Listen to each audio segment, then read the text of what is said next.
Kementerian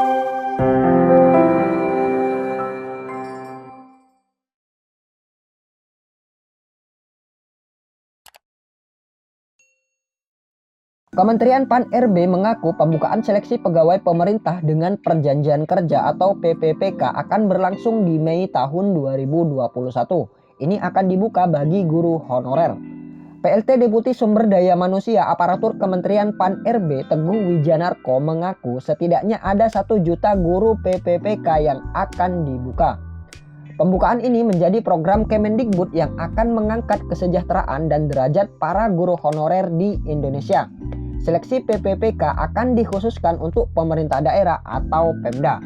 Rencananya Maret 2021 akan ditetapkan formasinya. Bulan April dan Mei 2021 dibuka proses pendaftarannya, ungkap dia kepada kompas.com Senin tanggal 15 Februari tahun 2021.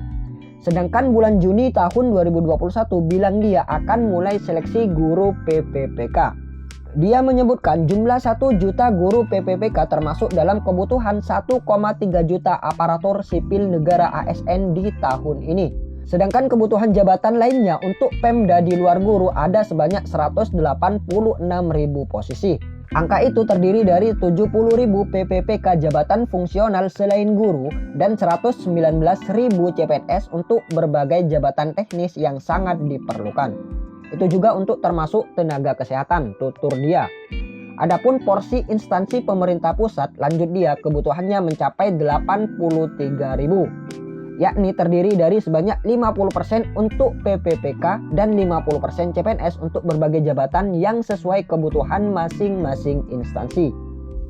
Teguh menegaskan Kementerian Pan-RB telah berkirim surat ke Menteri Keuangan Menkyu terkait kebutuhan guru PPPK dan CPNS di tahun ini. Pada intinya, Menteri Keuangan setuju dengan usulan rencana kebutuhan ASN guru PPPK dan CPNS di tahun 2021. Selanjutnya, kami menunggu pertimbangan teknis dari BKN, terangnya. Dia menambahkan, terkait rencana detail seleksi PPPK dan CPNS akan diumumkan secara resmi oleh pemerintah. Mendikbud Nadiem Makarim pernah menyatakan hanya guru honorer yang lulus seleksi bisa menjadi guru PPPK. Meski kapasitasnya mencapai 1 juta PPPK. Yang diangkat jadi P3K itu bagi guru honorer yang lulus tes dari seleksi 1 juta orang, kata Nadiem. Dia mencontohkan apabila 1 juta orang yang lulus seleksi, maka 1 juta orang yang lulus itu berhak menjadi PPPK. Kalau cuma 200.000 yang lulus, itu yang bisa jadi PPPK. Bahkan kalau yang lulus 100.000 orang, itu yang akan diangkat menjadi PPPK, tegas Nadiem. Dia menyebutkan rekrutmen PPPK akan dilakukan di 548 pemerintah daerah atau Pemda. Maka dari itu semua guru honorer harus mempersiapkan dengan matang proses seleksi tersebut. Kesempatan menjadi guru PPPK, kata Nadiem, sangat besar karena proses seleksi yang diberikan sampai 3 kali. Jadi bukan hanya 1 kali kesempatan yang diberikan di tahun ini, tapi sampai 3 kali. Bisa tahun depan maupun di tahun berikutnya, jelas Nadiem. Bahkan seleksi guru PPPK tidak terpengaruh oleh batas usia dari guru honorer. Kemudian ini adalah ketentuan unggah dokumen, teman-teman. Ini adalah tampilan unggah dokumen pada seleksi P3K tahap pertama, yaitu pada tahun 2019 yang lalu. Yang mana di sini ada beberapa jenis dokumen yang diunggah, kita lihat di sini. Di sini ada ijazah terakhir, KTP, pas foto, transkrip nilai dan lain sebagainya. Kemudian di sini juga ada ketentuan unggah dokumen, teman-teman. Jadi teman-teman sebelum mendaftar, teman-teman perhatikan ketentuan terlebih dahulu. Kita lihat poin yang pertama, format berkas yang diterima PDF atau JPG sesuai ketentuan per jenis dokumen. Nah, jadi setiap jenis dokumen ini sudah ada ketentuannya, teman-teman. Contohnya kita lihat yang pertama, ijazah terakhir, ini formatnya PDF. Kemudian KTP ini berformat JPG, pas foto ini juga JPG, transkrip nilai ini PDF. Jadi teman-teman sesuaikan. Kemudian poin yang nomor 2, ukuran minimal setiap berkas adalah 100 KB dengan ukuran maksimal tergantung jenis berkas. Nah, jadi minimal setiap berkas ini adalah 100 KB, teman-teman. Jadi teman-teman jangan sampai di bawahnya 100. Ya minimal 100, kalau bisa di atasnya. Kalau untuk maksimal, di sini ada ketentuan per jenis dokumen. Kita lihat. Ijazah terakhir ini ukuran maksimalnya 700 KB. Kemudian KTP ini ukuran maksimalnya 200 KB. pas foto ini maksimalnya 200 KB, transkrip nilai ini maksimalnya 500 KB. Nah, jadi teman-teman sesuaikan dengan ketentuan yang ada. Kemudian yang poin nomor 3, jika ukuran berkas melebihi ketentuan, silahkan dikecilkan ke resolusi lebih kecil dengan catatan tulisan pada berkas harus terbaca dengan baik. Nah, jadi apabila berkas yang teman-teman miliki ini misalkan 1 MB. Nah, jadi teman-teman kecilkan terlebih dahulu ke resolusi yang lebih kecil. Jadi seperti itu. Kemudian yang poin nomor 4, segala bentuk salah unggah tertukar, berkas unggah tidak terbaca merupakan tanggung jawab dari pendaftar. Nah, ini merupakan tanggung jawab dari masing-masing pendaftar, teman-teman. Makanya di sini teman-teman harus hati-hati, harus teliti. Dan kami sarankan teman-teman nanti sebelum mengunggah dokumen, teman-teman kumpulkan terlebih dahulu dokumen-dokumen yang akan diunggah. Teman-teman jadikan dalam satu folder. Kemudian teman-teman beri nama folder tersebut, misalkan unggah P3K misalkan. Kemudian masing-masing dokumen teman-teman beri nama juga dengan jelas, misalkan scan ijazah, scan KTP, pas foto ukuran sekian, dan lain sebagainya. Ini untuk memudahkan teman-teman agar nantinya teman-teman tidak salah unggah atau unggah tertukar.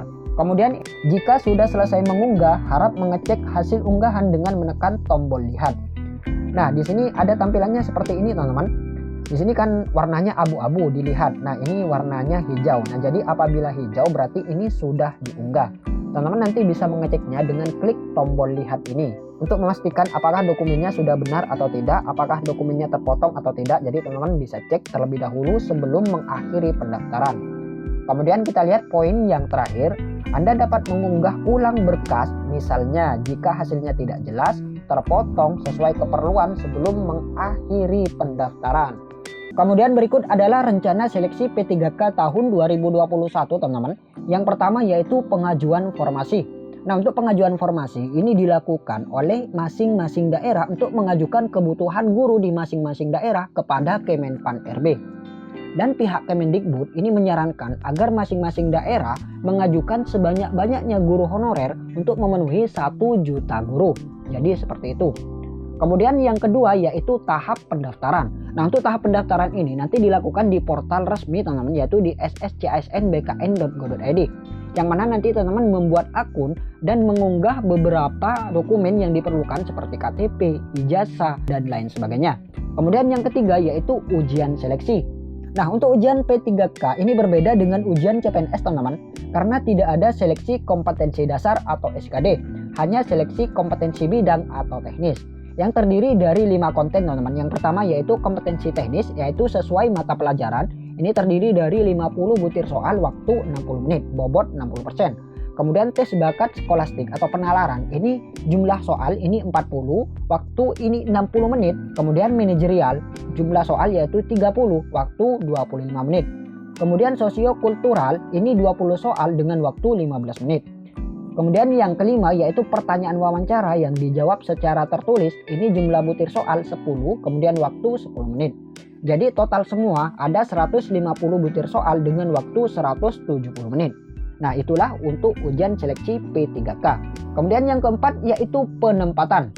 Nah, untuk penempatan ini bagi peserta yang lulus passing grade di setiap sekolah diprioritaskan guru yang sudah mengajar di sekolah tersebut dibandingkan guru swasta atau lulusan PPG yang mendaftar ke sekolah tersebut.